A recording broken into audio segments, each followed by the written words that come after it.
George and the Dump Truck by Margaret and H.A. This is George. He lived with his friend, the man with the yellow hat. He was a good little monkey and always very curious. This morning George was playing with his toys when he heard a funny noise outside his window. It sounded like a quack. George was curious. What could be quacking underneath his window? It was a duck, of course. Then George heard another quack, and another.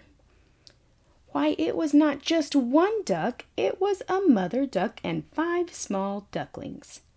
Ducklings were something new to George. How funny they were! He watched the ducklings waddle after their mother. Where were they going? George was not curious for long. Soon he was waddling after Mother Duck, too. Now he could see where they were going.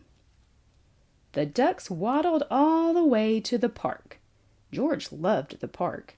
Today he saw children flying kites and gardeners planting trees by the pond.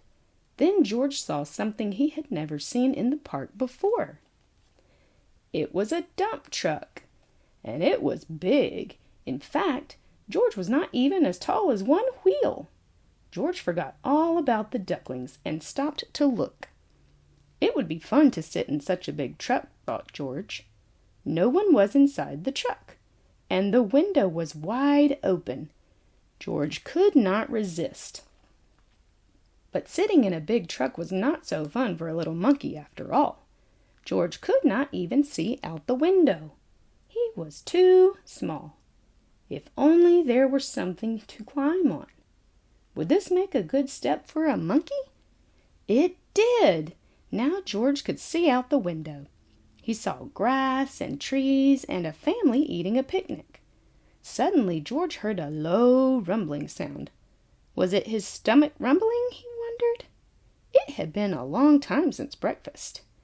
But the rumbling was not coming from George's stomach. It was coming from the back of the truck. George was curious. He climbed out of the window. Then, like only a monkey can, he swung up to the top of the truck. Now he could take a look. He saw the truck was filled with dirt. George was excited. What could be better than a truck full of dirt? George jumped right in the middle of it. Sitting on top of the dirt, George felt the truck bed begin to tilt. It tilted higher and higher. The dirt began to slide. It was sliding right into the pond, and George slid with it. George was having fun. But the pile in the pond got bigger and bigger and bigger, and soon the fun was gone. Just then the gardeners came back from lunch and stood with their mouths wide open. They saw the empty dump truck, the pile of dirt in the pond, and a very muddy monkey. They knew just what had happened. But before they could say a word, George heard a familiar sound. He heard more quacking. The gardeners heard it too. Then they heard people laughing. "Look," said a girl, "the ducks have their own island." Indeed they did. The pile of dirt made an island in the pond, and Mother Duck and all her ducklings were waddling right on top. George was sorry he had made such a mess, but the gardeners didn't seem to mind. "We were planting more trees and flowers to make the park nicer for people," said one of the gardeners. "But you've made the park nicer for ducks, too." Later, a small crowd gathered at the pond. "Would you like to help me feed the ducks?" a girl asked George. George was delighted.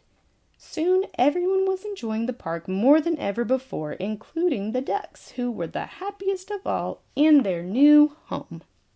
The end.